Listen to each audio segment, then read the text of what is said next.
Bonjour les amis, j'espère que ça va. Ça y est, on a fini le 2e chapitre de Éphésiens. Peut-être vous dites enfin, il est temps qu'on avance. Et on va attaquer aujourd'hui le chapitre 3 avec des choses bien intéressantes. Mais avant ça, je veux vous montrer une petite photo. Est-ce que vous reconnaissez cette personne ? Ça ne m'étonne pas parce que c'est pas un acteur. C'est pas quelqu'un dont le visage est tellement connu parce que c'est quelqu'un qui a essayé de se cacher pendant longtemps. Mais si je vous dis que cet homme s'appelle Edward Snowden, là peut-être chez certains ça commence à faire clic. Cet homme-là, c'est ce qu'on appelle un lanceur d'alerte. Il a travaillé dans des hauts postes de la sécurité aux États-Unis et il s'est rendu compte que le gouvernement américain, le gouvernement britannique, faisait un peu de la surveillance de masse. Et pour lui, c'était insupportable de savoir ça et de rien faire. Alors cet homme, ce qu'il a fait, c'est qu'il a balancé tout ça sur Internet, tout ça aux journaux pour que le monde sache. Il a été un lanceur d'alerte.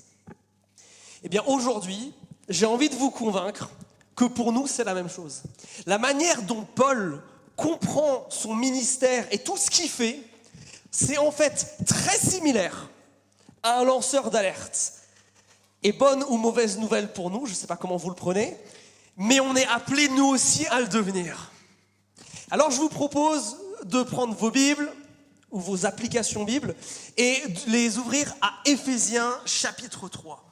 Aujourd'hui, on va voir, pourquoi et comment Paul se considère comme un lanceur d'alerte. Quel est ce message beaucoup trop important qu'il faut donner et qui est en fait caché aux gens et qu'ils ont besoin de recevoir. Alors, le problème, c'est que Paul, là, il se perd un peu dans sa pensée. Je ne sais pas si ça vous est déjà arrivé, ça, de vous commencer à raconter quelque chose à quelqu'un et vous vous rendez compte que pour que cette personne puisse comprendre ce que vous avez besoin de lui dire, il vous faut faire comme une parenthèse avant de continuer. Et bien en fait, c'est un petit peu ce que Paul fait dans ce texte. Et il se présente comme un lanceur d'alerte et il veut décrire en fait ce que ça veut dire, cette vie de lanceur d'alerte. Mais il se rend compte qu'il a besoin de remettre encore un petit coup sur le message en lui-même qui doit être transmis. Et ça fait un petit peu comme une parenthèse au milieu. Alors pourquoi il n'a pas déchiré la page et il n'a pas recommencé ? Parce que le papier, ça coûte cher à l'époque. Dites-vous que les lettres du Nouveau Testament, ce sont des choses sans espace, sans entre les mots, entre les lettres. Tout est collé, tout est en majuscule pour qu'on puisse mettre un maximum de mots sur chaque page. Je suis sûr que Paul, s'il avait pu, il aurait pu recommencer là. Mais l'impératif de donner cette lettre dans ses derniers instants en prison, elle est beaucoup trop grande pour qu'il puisse recommencer. Alors, regardons ce qu'il a à nous lire. Commençons à lire au verset 1.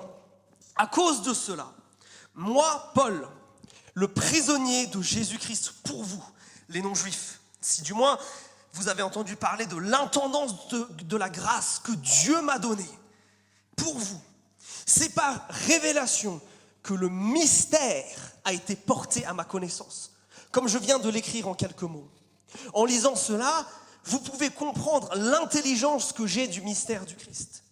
Ce mystère n'avait pas été porté à la connaissance des fils des hommes dans les autres générations, comme il a été révélé maintenant par l'Esprit Saint à ses saints apôtres et prophètes.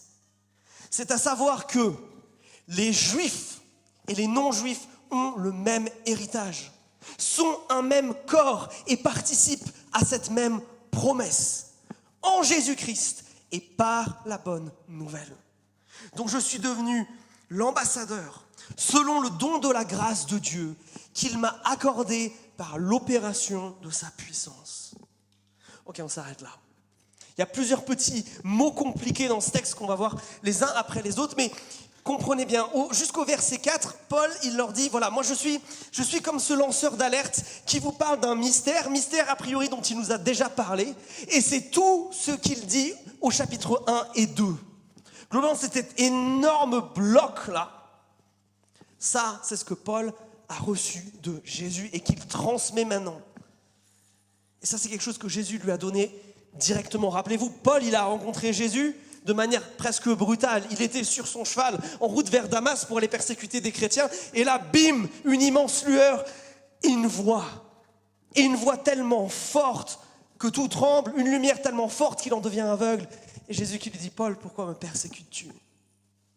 Et ensuite, Jésus va lui enseigner ce mystère. Alors, quel est-il? Dans la Bible, c'est intéressant, le mot mystère, il ne fait jamais référence à quelque chose qui est caché maintenant. Il fait toujours référence à quelque chose qui était caché avant, mais que maintenant, en Jésus, on est capable de comprendre. Et ce fameux mystère, ce fameux secret, cette fameuse alerte qu'il faut lancer au monde, pour Paul, il nous la détaille en une phrase. Il résume tout ce qu'il a dit là au chapitre 2 en une phrase. C'est le verset 6, regardez. À savoir que les non-juifs ont le même héritage, sont un même corps et participent à la même promesse en Jésus-Christ par la bonne nouvelle. Ça, c'est le fameux mystère que Paul veut dévoiler au monde entier, que personne ne comprenait ni ne connaissait avant Jésus, et maintenant qui doit être dit à tous. La semaine dernière, on en a parlé sous cette appellation, celle de la réconciliation, qui se manifeste à la fois avec Dieu et avec les êtres humains, qui se manifeste par la grâce, que c'est un cadeau de Dieu. Rappelez-vous ce que Yann nous a dit sur ça. Un cadeau de Dieu fait pour nous qu'on ne mérite pas, et qui nous est quand même donné. Et il le détaille sous ces 3 points, 3 mots qu'on a déjà vus et qu'on va rappeler rapidement. Regardez, un même héritage, un même corps et une même promesse. Des mots qu'on a vus déjà des tonnes de fois. Mais si Paul insiste tellement dessus, c'est qu'ils sont pour nous fondamentaux de comprendre. Ça, c'est l'alerte que nous devons lancer au monde. Tout le monde peut avoir un même héritage, c'est-à-dire un même futur et un même espoir. Ce futur et cet espoir, on l'avait vu au chapitre 1, rappelez-vous, au verset 5. Être face à face devant Dieu, enfin, sans défaut, sans tache de notre passé, saint et agréable. Un espoir, celui que Christ a garanti, qu'il ne peut pas être volé ou détruit ou ravi. Non, parce que une fois que nous sommes en lui, nous sommes prédestinés à cette fin. À partir du moment où nous plaçons notre confiance en Jésus-Christ. Ça, c'est ce qui nous attend. Ça, c'est ce que nous partageons. Ça, c'est ce à quoi chaque homme, chaque femme et chaque enfant peut avoir accès. C'est pour qu'il y a ce mot « même » à chaque fois avant chacun des mots. Tellement important. Qui que tu sois, quoi que tu aies fait, qu'importe ta culture, Jésus veut t'amener à cet héritage, à cette destination finale avec lui. Mais ça, c'est dans un bout de temps. Alors, il y a aussi des choses pour aujourd'hui. C'est pour ça qu'il dit que nous formons un même corps. Cette déclaration, elle est incroyable. Parce qu'elle est faite à Éphèse, dans une ville tellement cosmopolite, où se mélangent des gens de plein de nationalités, de plein de religions, et ça fait un Capharnaüm absolu et incroyable. Et là, il y a cette déclaration tellement forte de Jésus au travers des mots de Paul, c'est qu'il y a une seule église, il n'y a pas des églises. Parce qu'il n'y a qu'un seul Jésus. Ce que ce monde s'efforce à faire en permanence, c'est-à-dire essayer de nous unir malgré nos différences, et soyons très honnêtes, n'y arrive pas, Jésus, lui, le fait. On a essayé, on a tellement essayé. Il y a un truc qui s'appelle la Révolution française. On voulait liberté, égalité, fraternité. On a eu emprisonnement, division. Au XXe siècle, on a essayé de...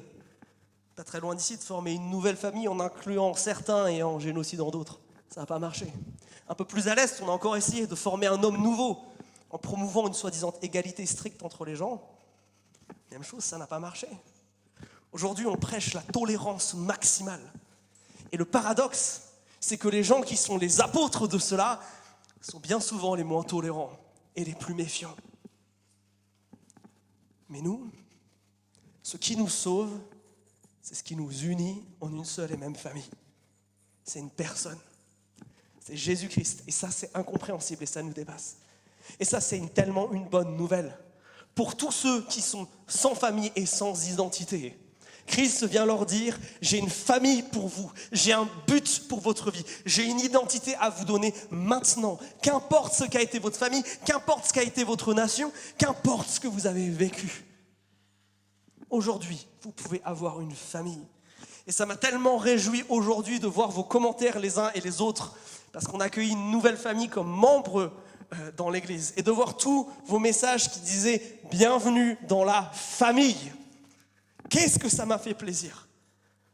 Et c'est quelque chose que nous devons poursuivre, c'est quelque chose que Jésus a à offrir aux gens, et c'est donc quelque chose que nous devons proclamer.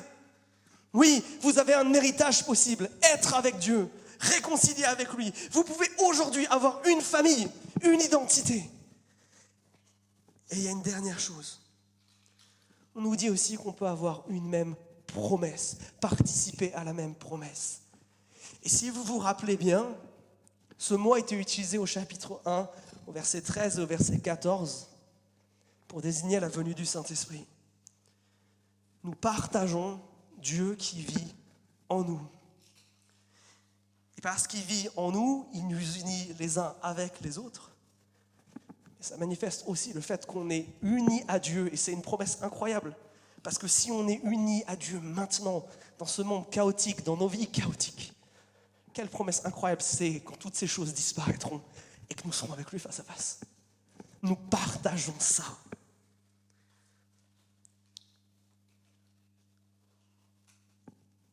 Et cette promesse, elle est censée nous mener à l'unité. C'est pour ça qu'il y a tous ces mêmes devant.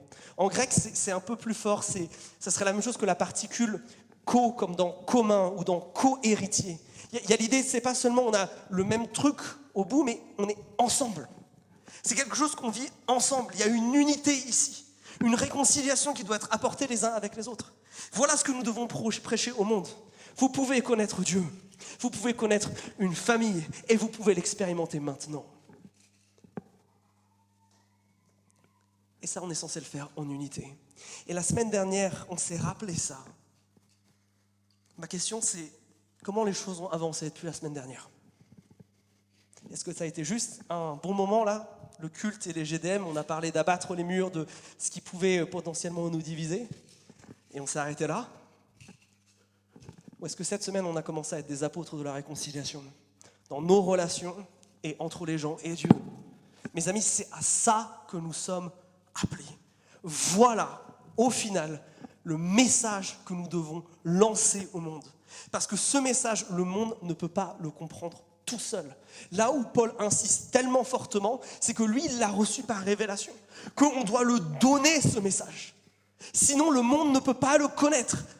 Si Dieu ne se manifeste pas au travers de son Église, mes amis, les gens ne peuvent pas trouver Dieu par eux-mêmes. Il faut que Dieu fasse le premier pas. Et souvent, ce premier pas, c'est nous utiliser, nous. Voilà le message que nous devons crier sur tous les toits. Alors maintenant, comment on fait ? Comment on donne l'alerte ? Comment on publie ce message ? Eh bien, c'est ce que Paul veut expliquer au versets 8 et 9. 8 et 9, il repart sur lui quelque part. Et regardez ce qu'il dit. « À moi, le moindre de tous les saints, cette grâce a été accordée, d'annoncer aux non-juifs comme une bonne nouvelle la richesse insondable du Christ et de mettre en lumière pour tous la réalisation du mystère caché de tout temps en Dieu, le Créateur de tout. » Comment Paul donne l'alerte ? Il y a deux phrases importantes, regardez. La première, c'est annoncer comme une bonne nouvelle la richesse. Et la deuxième, c'est mettre en lumière pour tous la réalisation du mystère caché. Bon, il y va avec le vocabulaire un peu pompeux presque, mais qu'est-ce que ça veut dire dans les faits ? C'est quoi annoncer comme une bonne nouvelle la richesse insondable du Christ ? Mes amis, ce que les gens ont besoin qu'on leur annonce, c'est qui est Jésus. Alors ça peut paraître bateau comme ça, mais en fait c'est vachement compliqué.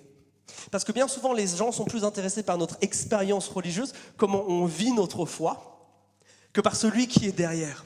La conversation, elle doit tourner autour de lui, pas autour de moi. Ce que j'aime à rappeler à nos baptisés pendant qu'ils préparent leur témoignage, c'est de leur dire que si au final ce qu'ils vont raconter, c'est un joli tableau, ils ne doivent pas oublier que leur histoire n'est que le canevas sur lequel Jésus-Christ va peindre une histoire. Nous ne sommes que le canevas. Il est l'objet principal. Et nous n'avons pas donné l'alerte tant que nous n'avons pas parlé de Christ comme une bonne nouvelle.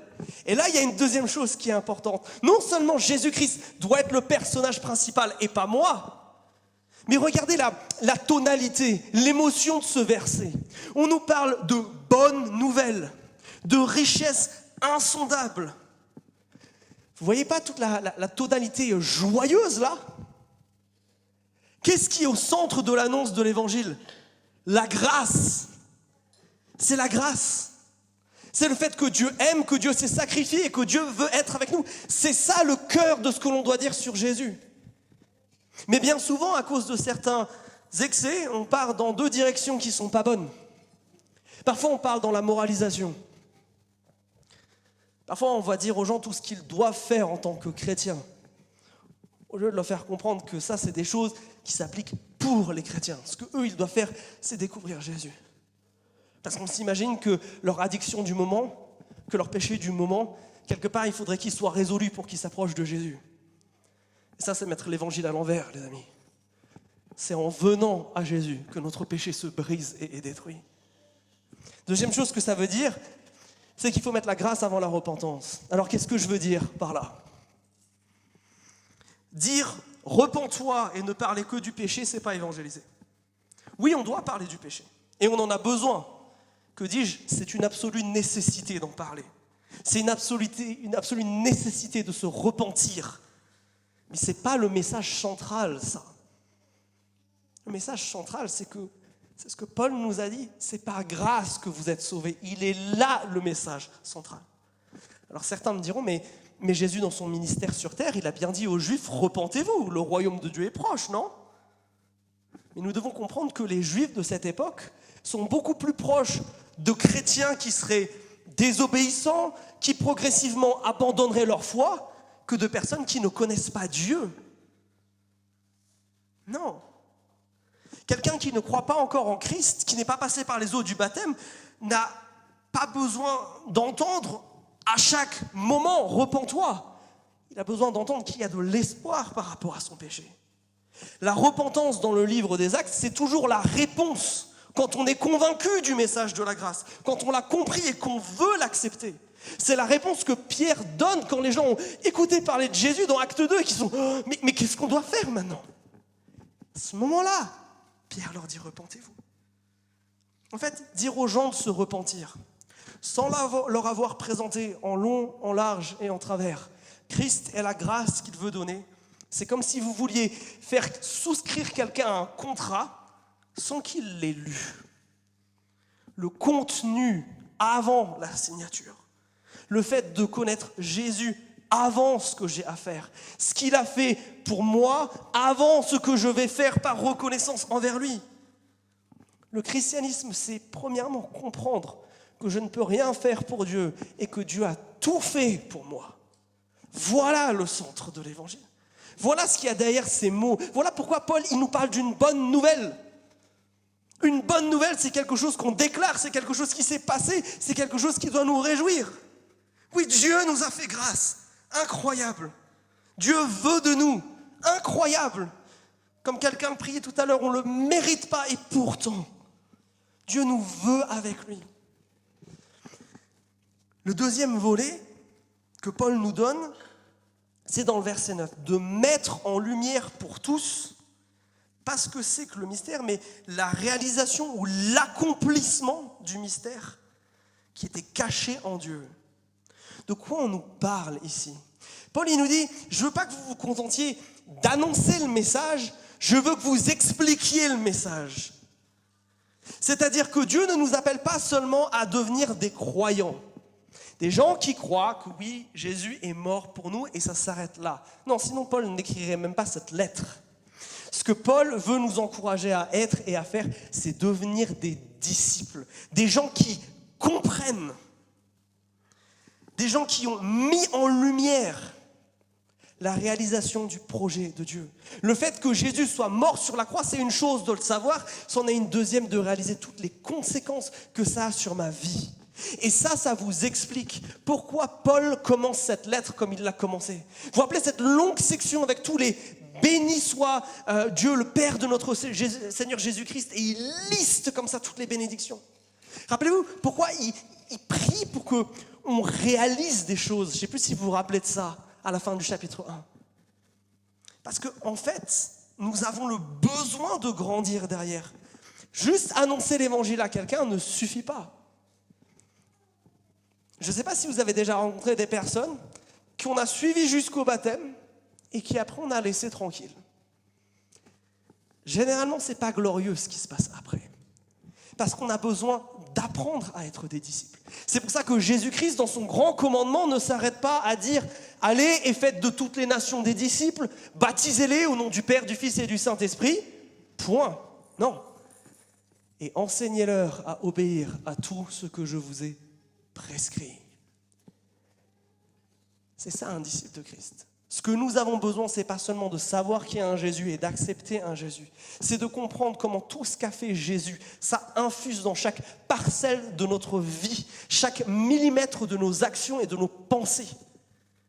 Si vous voulez connaître Jésus, ce n'est pas une croix qu'on coche et puis après on passe au niveau d'après dans la vie spirituelle. Non, tout tourne autour de Jésus. C'est pas seulement de comprendre qu'il y a un Jésus, mais c'est de comprendre comment son œuvre sur la croix et sur terre et maintenant dans les cieux change tout à notre vie. Oui, le message que nous devons donner, c'est que Dieu a réconcilié tous les hommes ensemble dans une même promesse, dans un même héritage et dans un même corps. Et la manière de faire ça, c'est d'annoncer Jésus et d'expliquer Jésus. Mais notez comme tout tourne autour de lui, le reste n'a pas d'importance. Le plus important, ce n'est pas de comprendre comment prier, c'est que quand je prie, je suis avec Jésus. L'important, ce n'est pas d'être hyper régulier au culte, c'est de me rendre compte que quand j'y suis, le Saint-Esprit se manifeste et je suis en communion avec Christ. Voilà l'essence, voilà l'important. Et ça nous pose une question. Est-ce que si on est censé comprendre là, à quel point Jésus-Christ il a réalisé ce mystère, si on est censé grandir dans cette compréhension de Dieu, on en est où aujourd'hui ? Est-ce qu'on se considère comme quelqu'un de mature et d'abouti et puis j'ai compris les basiques de la foi et je m'arrête là ? On a encore soif de grandir, encore soif de réaliser à quel point ce que Jésus a fait, ça peut transformer absolument tous les aspects de mon quotidien, de mes relations. Alors vous allez me dire, mais peut-être qu'au bout d'un moment, on en aura marre. On en aura marre de tout centrer sur Jésus. Et je vous dirais que ça, c'est pas possible parce que notre Dieu, il est infini. Et quelque chose qui est infini, ça peut jamais être pleinement compris. Ça peut jamais être pleinement appréhendé. C'est pour ça que les anges, le verset que nous a cité Gina tout à l'heure, quand ils louent Dieu pour l'éternité, en fait, ils n'arrivent pas à dire autre chose que tu es saint. Parce que tu es saint, ça veut juste dire tu es à part, tu es autre. On n'arrive pas au bout, en fait. On n'arrive pas, on pourrait continuer pendant des heures à lister qualité après qualité, après qualité, après qualité. Mais ça ne suffirait pas à décrire qui tu es. Donc on va dire que tu es autre. Et donc du coup, notre question pour nous, est-ce que nous cherchons toujours à comprendre comment Christ doit impacter tous les aspects de notre vie ? Est-ce qu'on cherche à grandir dans la compréhension de la croix et de la manière dont ça change les choses ? Ou est-ce qu'on a décidé et on s'est arrêté et maintenant on vit une vie pépère, entre guillemets, où c'est bon, j'ai les basiques, mais je ne cherche plus à approfondir, je ne cherche plus à grandir. L'indicateur pour savoir ça, c'est de mesurer vos 3 T. Les nouveaux membres, vous devriez vous en rappeler, on l'a vu il n'y a pas très longtemps. Les 3 T, le temps, le talent et les trésors. Ton temps, comment est-ce que tu l'utilises pour grandir ? Est-ce que tu l'utilises même pour grandir ? À la fois de manière personnelle, mais surtout en communauté. Est-ce que tes vacances, c'est seulement des vacances du boulot ? C'est aussi des vacances spirituelles dans lesquelles tu grandis. Est-ce que quand tu as plus de temps, tu délaisses ta Bible ou au contraire, tu la réouvres ? Ton trésor, ton argent, il sert qu'à tes loisirs et à tes besoins vitaux ou il sert aussi à autre chose ? À grandir et à comprendre qui est ton Dieu. On est la génération, ma génération et celle d'après, malheureusement vous êtes encore pire, qui ne lisons plus. Et c'est un grand dommage, car la plupart des grandes questions que l'on se pose, d'autres avant nous y ont déjà répondu. C'est quand la dernière fois que tu as lu un livre chrétien ? Un livre qui parle des choses de la vie d'un point de vue chrétien. Peut-être qu'il faudrait arrêter d'acheter un 12e roman policier. Peut-être qu'à la place, on pourrait ouvrir une Bible. Peut-être qu'à la place de passer maintenant 5 heures à scroller dans des TikTok chrétiens qui vous donneront une théologie nulle. Vous pourrez prendre peut-être un livre écrit par quelqu'un de compétent. Et enfin, votre talent. Je crois qu'on découvre et qu'on comprend Dieu en le servant. Il y a toujours un aspect extrêmement pratique au christianisme. Et vous savez, c'est comme quand vous voulez apprendre à connaître quelqu'un. Non seulement vous voulez échanger pour avoir des informations sur cette personne, mais vous voulez vivre des choses avec cette personne. Parce que c'est là où les caractères se révèlent, c'est là où on voit quelque chose qui ne peut pas être simplement dit avec des mots. Et pour un chrétien, c'est la même chose. Un chrétien qui ne sert pas Dieu en servant les autres, mes amis, c'est un chrétien qui s'arrête de grandir. Un chrétien qui s'arrête de servir, c'est un chrétien qui s'arrête de grandir.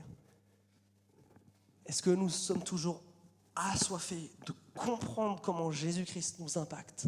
Et est-ce que nous le montrons dans l'utilisation de notre temps, de notre trésor et de nos talents? Question importante. Maintenant, il faut qu'on parle de tout le reste dans ce passage. Nous sommes appelés à lancer une alerte. Cette alerte, on vient de la décrire. On vient de décrire comment on fait, c'est vers quoi dans la pratique qu'on fait. Mais ensuite, Paul il va nous parler finalement de la mission en elle-même, la mission d'un lanceur d'alerte. En quoi elle consiste un peu au-delà de simplement annoncer une nouvelle. Qu'est-ce qu'il nous est dit d'autre par rapport à ça? Paul il nous dit que c'est un privilège. Il utilise tout le temps le mot grâce là. Et pas pour parler de la grâce que Dieu nous fait dans le fait qu'on puisse être pardonné, mais de la grâce qu'il a de pouvoir être un lanceur d'alerte. Vous l'avez par exemple au verset 2, la grâce que Dieu m'a accordée pour vous. Ça, c'est incroyable. Vous vous rendez compte qu'on est les gens qui ont besoin d'être sauvés? À la base, on ne mérite pas d'être sauvés, ça a été encore dit dans une prière. On ne mérite pas d'être sauvés, on est sauvés, mais Dieu va aller encore au-delà de ça. Il veut maintenant nous utiliser pour sauver d'autres gens. Mais qui sommes-nous? Personne. Et c'est ce que Paul va dire au début du verset 8. Regardez, à moi, le moindre de tous les saints. Paul dit ça de lui-même parce qu'il a persécuté, il a tué des chrétiens en nombre et qu'il n'est clairement pas un modèle à la base. Et il dit, à moi qui ai fait tant de mal, Dieu me donne la grâce de pouvoir être lanceur d'alerte pour le monde entier. Pour que ceux qui ne sont pas juifs, qui n'ont aucune connaissance de Dieu, puissent s'émerveiller et connaître Dieu. Mes amis, est-ce qu'on considère encore l'évangile comme une bonne nouvelle et comme un privilège? Est-ce qu'on considère le fait de pouvoir donner ces mots qui peuvent apporter la vie à quelqu'un comme un privilège? Moi, ça m'a remis un peu en question. Parce que bien souvent, j'ai tendance à le voir uniquement comme un devoir. Jusqu'à ce que je me rappelle, oui, je ne mérite pas que Dieu m'utilise pour son service. Je suis tellement inefficace. Il ferait tellement mieux les choses tout seul. Et pourtant, il veut de nous. Incroyable. C'est un privilège aussi parce qu'on annonce une bonne nouvelle. Rappelez-vous, Paul disait aussi au verset 8 que ce message, il est comme une bonne nouvelle. En fait, c'en est une. Il y a des gens qui ont un métier triste où ils doivent contrôler des choses en permanence. Ils doivent vérifier que tout est dans les règles et punir ceux qui ne font pas bien.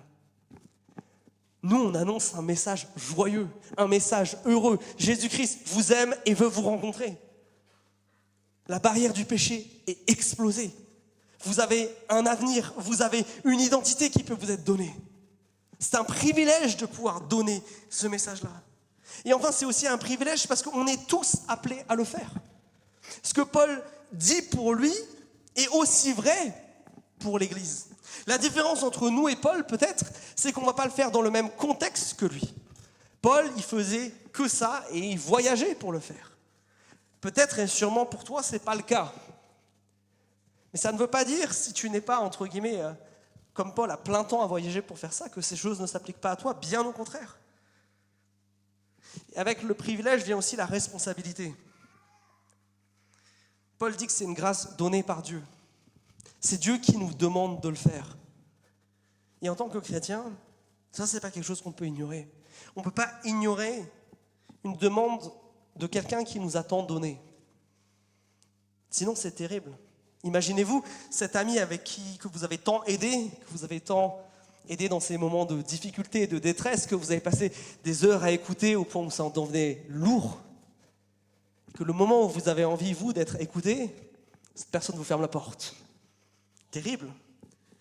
Mais mes amis, quand on ne se rend pas compte que être ces lanceurs d'alerte sur le message de l'évangile, c'est notre responsabilité, c'est un peu ce qu'on fait avec Dieu. Lui qui nous a tant donné. Pourquoi ne pas nous acquitter de la simple tâche de dire à nos proches qui il est? Mais Paul invoque une autre raison à cela. Regardez le verset 4 et 5. Paul, il nous dit qu'avant, on ne pouvait pas savoir. Avant, on ne pouvait pas connaître. Les générations d'avant, là, ils ne pouvaient pas. Mais maintenant, c'est possible, parce que le Saint-Esprit révèle. Vous vous rendez compte que nous sommes dépositaires d'un message que d'autres auraient rêvé d'avoir. Que les prophètes de l'Ancien Testament ont attendu pendant tellement de temps. Que certains, comme David, sont morts en disant « Je sais que d'une manière ou d'une autre, tu ne vas pas me laisser au fond de la tombe. Je ne sais pas comment, je ne sais pas ce qui va se passer. En fait, je manque de certitude sur pas mal de choses. » Et nous, on a ce message. Nous, on a le vaccin qui marche vraiment contre la maladie du péché. Chose que nos prédécesseurs ont attendu pendant des années. Est-ce qu'on va se retenir de le donner, du coup?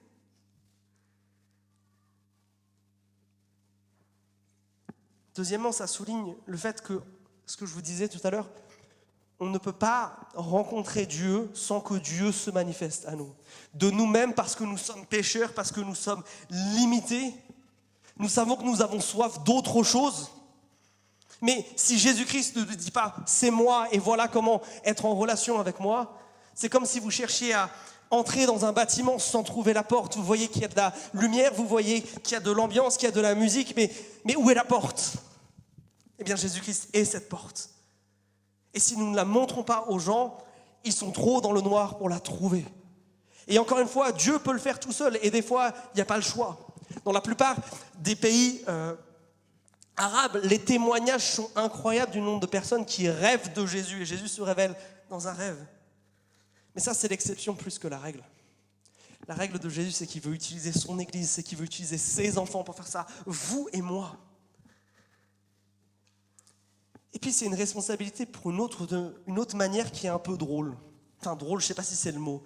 Mais je ne sais pas si vous avez tiqué sur ce qui se passe un petit peu ensuite.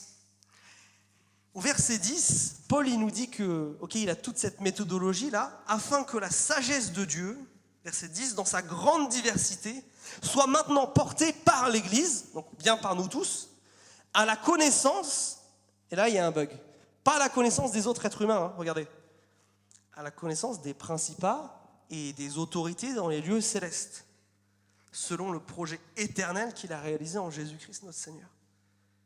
Ces versets, j'ai beau les tourner et retourner dans ma tête, j'ai un peu du mal à y croire. Vous vous rendez compte que Paul est en train de dire que nous ne sommes pas ambassadeurs, premièrement, en proclamant ce message, qu'à des êtres humains, mais aussi à des êtres célestes. Un thème qui va être abordé dans la suite de cette épître et qu'on a déjà un petit peu commencé à aborder, c'est celui du monde spirituel. On a déjà vu au chapitre 1 un petit peu notre positionnement par rapport à lui. Il existe un monde spirituel sur lequel Christ est devenu le chef, que lui, il est tout en haut sur son trône avec Dieu et eux, ils sont tous sous ses pieds, rappelez-vous. Mais ici, on apprend que nous, le message que nous proclamons, il atteint plus que des êtres humains. Lorsque nous annonçons Christ, lorsque nous annonçons à des gens la bonne nouvelle, qu'ils peuvent être pardonnés de leurs péchés, qu'ils peuvent enfin connaître Dieu, que la puissance du mal, des addictions et du péché sous toutes ses formes peut cesser sur eux, en fait, nous annonçons aussi à Satan et à son démon qu'ils ont perdu face au roi Jésus. Et nous donnons à chacun l'opportunité d'échapper à leur contrôle. Quand nous expliquons Christ, nous donnons aux autres et nous nous donnons les uns aux autres la puissance pour faire taire les mensonges et l'oppression de ces êtres, de les bannir de nos têtes et de nos vies. En fait, annoncer Christ, là, évangéliser ou expliquer Christ, faire des disciples, sont les deux premières armes du chrétien face au monde spirituel mauvais. Et regardez quelle image ça donne de nous. Et ça doit questionner comment on comprend ce monde spirituel. On n'a pas à avoir peur de lui. Non seulement parce que Jésus est incomparablement plus fort que lui, Mais nous qui sommes en Christ, on se tient à ses côtés comme des messagers qui annoncent à des vaincus, vous avez perdu. Vous vous rendez compte ? Vous avez perdu et vous n'avez surtout pas le droit de rester ici par le nom de Jésus-Christ. Je trouve ça tellement fort de me dire que quand on annonce l'évangile, littéralement on dit à Satan, t'as perdu. Quand les uns et les autres, on se montre comment Jésus est censé transformer notre vie, notre quotidien et nos relations, on est littéralement en train de lui dire, tu ne vas plus avoir d'influence sur cette personne. Mes amis, si le chrétien doit avoir peur du monde spirituel, il devrait avoir peur beaucoup plus de Christ que de n'importe quoi d'autre. Parce que même nous, petits êtres faibles, Christ nous utilise pour annoncer sa défaite à tout ce qui est mauvais dans ce monde. Et ça, je trouve ça incroyable. Alors, c'est quoi votre vision du monde spirituel ? On en a parlé la dernière fois en se disant, déjà, il faut qu'on comprenne que Christ, il est plus fort que tous les autres. Et ça, c'est vachement réconfortant parce que ça veut dire que si j'ai peur, je peux aller vers Christ. Mais je crois que ce texte-là nous rappelle autre chose, c'est que nous n'avons pas à avoir peur. Ceux qui sommes en position de force, en fait, c'est nous. Pas parce qu'on serait bien, attention, parce qu'on proclame le message de l'Évangile. En fait, c'est une arme qui fait littéralement fuir Satan. Et ça, je trouve ça absolument incroyable. Et ceux d'entre vous qui ont fait de la relation d'aide le comprennent mieux que personne. Quand on remet Christ au centre de notre vie, quand on remet son évangile au centre de nos pratiques, alors bizarrement, l'influence de l'ennemi, elle s'en va. Et voilà ce que nous annonçons quand nous annonçons l'évangile. Ça, c'est une véritable réalité. Mais parce qu'on parle de ça, la transition, elle est toute trouvée vers le dernier point. C'est que ça entraîne des difficultés. Regardez ce que Paul dit au verset 12. C'est en lui, par sa fidélité, que nous avons l'assurance nécessaire pour nous approcher de Dieu avec confiance. Je vous demande donc de ne pas perdre courage à cause des détresses que j'endure pour vous. Elles sont votre gloire. Paul, il est en train de parler de souffrance. Rappelez-vous, Paul, il s'est fait arrêter, il est en prison, c'est une des dernières lettres qu'il écrit. Et il est en prison, rappelez-vous, pourquoi ? Parce qu'on l'a vu traîner avec un gars de cette église à Jérusalem et on l'a accusé de l'avoir fait rentrer dans le temple. Si ça ne vous dit rien, écoutez la prédication la semaine dernière. Vous vous imaginez quand c'est quelqu'un de votre famille, de votre groupe, qui a, entre guillemets, causé le fait que le gars qui parle de Jésus à tout le monde ne peut plus parler de Jésus à tout le monde. Moi, j'avoue, je me sentirais un peu coupable. Mais Paul leur dit absolument pas. Non, au contraire. Il leur dit, ne vous découragez pas de ça. Et ça, c'est vachement important. Un lanceur d'alerte, et ça a été le cas de M. Snowden, ça souffre. Mais la souffrance, pour nous les chrétiens, ce n'est ni le signe de l'abandon de la part de Dieu, ni de son impuissance, bien au contraire. Nous croyons en tant que chrétiens que la souffrance, c'est quelque chose de normal. Vous savez, si Jésus a souffert, il n'y a pas de raison que le chrétien ne souffre pas. Jésus n'a pas dit « Heureux serez-vous si vous souffrez ». Il a dit « Heureux serez-vous quand vous souffrirez ». Quand on vous insultera et quand on vous persécutera. Pourquoi il dit ça ? Parce que, et c'est ce que Paul essaye de nous transmettre ici, la souffrance pour le chrétien, c'est pas seulement du normal, c'est une marque d'honneur. Paul dit aux Éphésiens, regardez à la fin du verset 13, ça c'est votre gloire. C'est votre gloire, c'est une marque de fierté que je sois emprisonné à cause de vous. Ouais, parce que Paul a compris la fin de cette phrase de Jésus. Oui, réjouissez-vous et soyez heureux, car une magnifique récompense vous attend dans les cieux. Car vous serez ainsi comme les prophètes d'autrefois. Eux aussi ont été persécutés avant vous et de la même manière. Mes amis, c'est tellement important. Pour nous, chrétiens, la souffrance, parce qu'on est chrétien, c'est un super signe. C'est un super signe parce que ça veut dire qu'on est dans la volonté de Dieu. Choisir Jésus, en fait, c'est choisir de changer de camp. C'est refuser d'être esclave de l'adversaire et c'est venir lutter dans le camp de Christ. Mais il n'y a pas de situation dans laquelle je ne suis pas impliqué dans une forme de conflit.